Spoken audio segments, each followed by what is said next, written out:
Good morning, children. Welcome to class 5 Social Studies.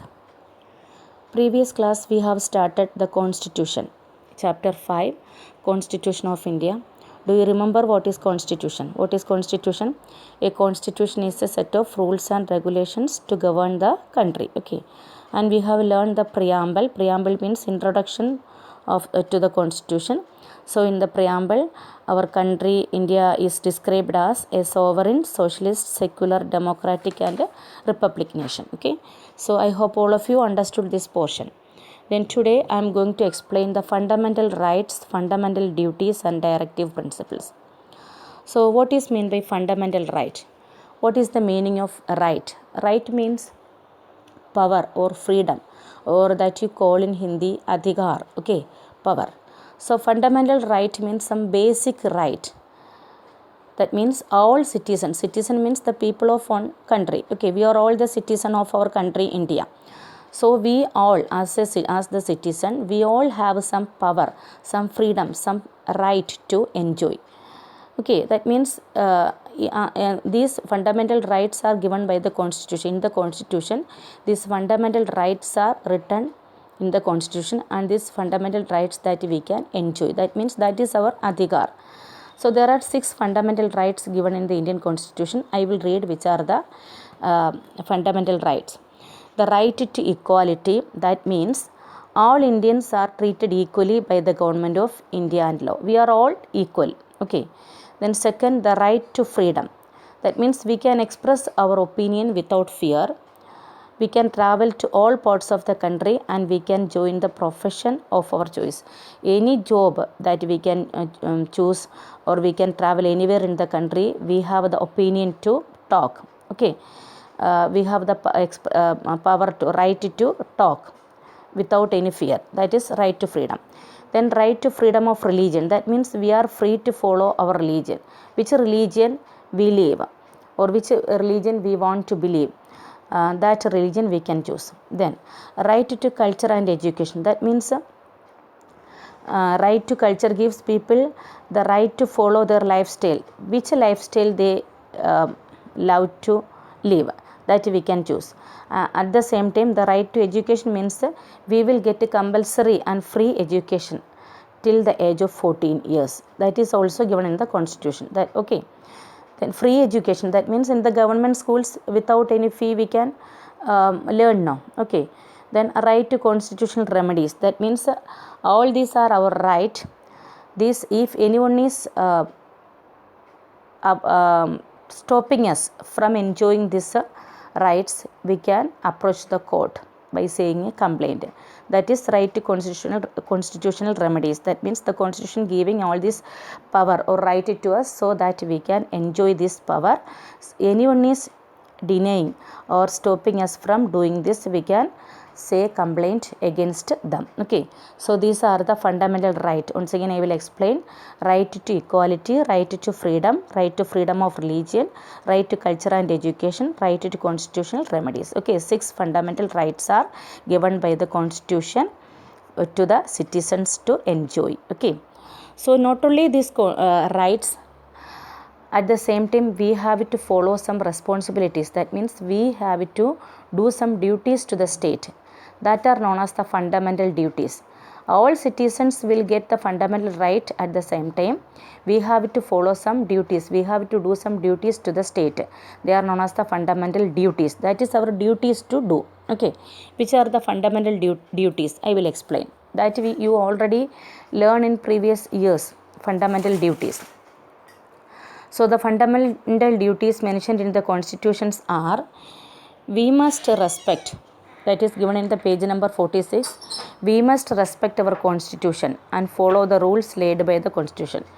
We must respect the constitution because it is our written law, that we have to respect, and the rules, what are the rules given in the constitution, that also we have to respect. Then second, we must respect our national flag, national anthem and national emblem.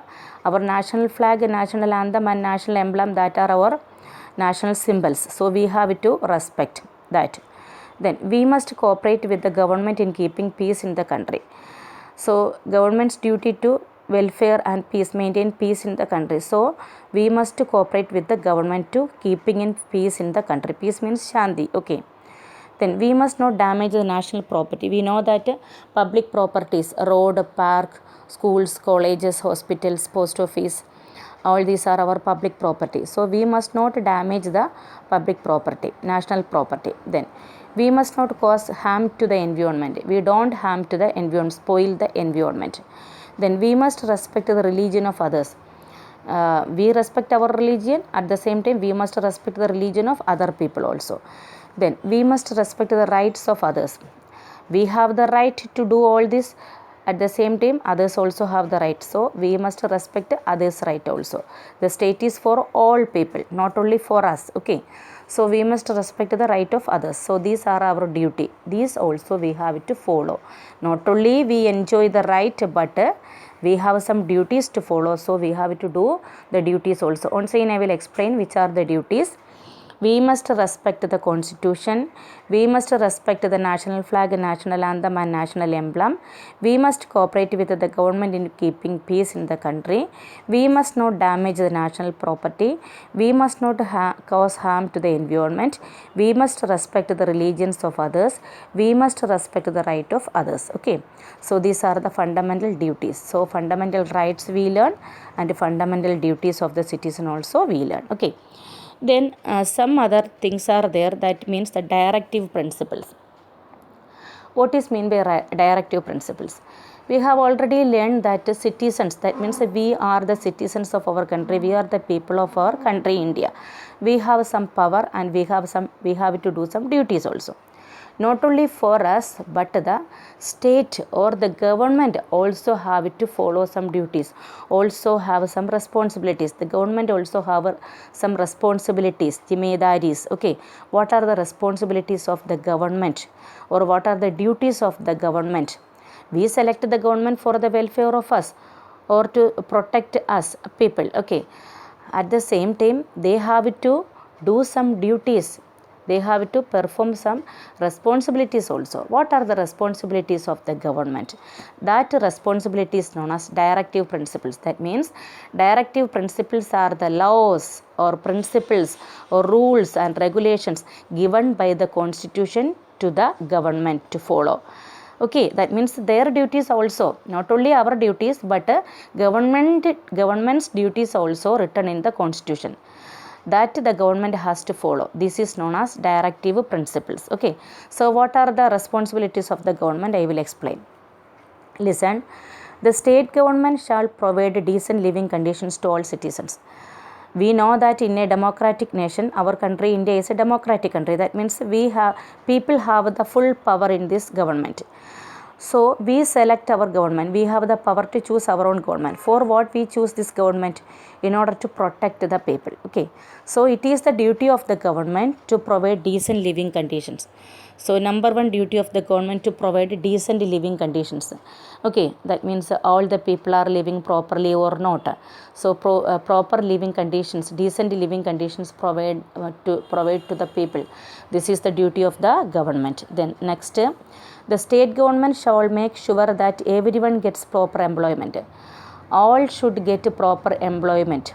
To check that employment means job opportunities. All should get proper job opportunities. That is duty of the government. That means it is duty of the government to provide job opportunities to the people. Then third one, the state.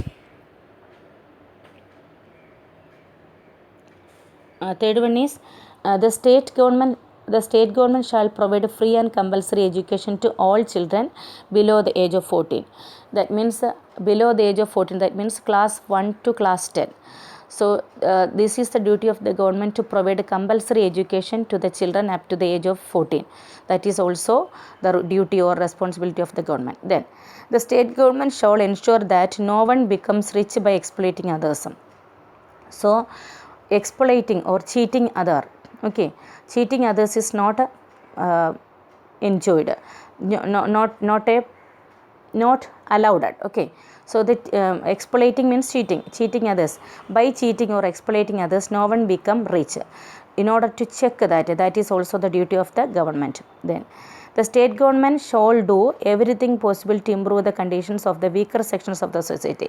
So in our society, some weaker sections, that means poor people are there, especially the scheduled caste, people from scheduled caste and scheduled tribe. So they are called the weaker sections of the society. So improve their standard of living or living conditions by giving facilities, all facilities to them. That is also duty of the government. So once again I will explain that what are the duties of the government or the directive principles. The duties of the governments are: it is the duty of the government to provide a decent living condition to the people. It is duty of the government to provide a proper employment to the people. It is duty of the government to give a compulsory education up to the children up to the age of 14. It is duty of the government to check that rich people are exploiting or cheating the poor people. Then it is the duty of the government to provide all facilities to the weaker sections of the society. Okay. So these are the responsibilities or duty of the government. These responsibilities of the government and responsibilities of the citizens and responsibilities or our right, power, all adhikar, all these things are given in the constitution. Okay. Understood? So read this: fundamental right, fundamental duties and directive principles. Then here page number 47, one case study and basic features of democracy, that you can cut. Okay, case study Sarva Shishya Abhigyan and basic features of democracy. No need to learn that. Case study and basic features of democracy, that we can avoid. Then the next page, elections are given there. So these elections we will learn in the next class. Okay, what are elections? And this exercise also I will explain tomorrow in the next class. Okay, then 2 more chapters are there. I think the last chapter 4, that means chapter 7, that we can avoid. Okay, clear all of you? So all of you learn this fundamental right, directive principles, fundamental duties clearly. Okay, next class I will explain the next portion. Okay, bye.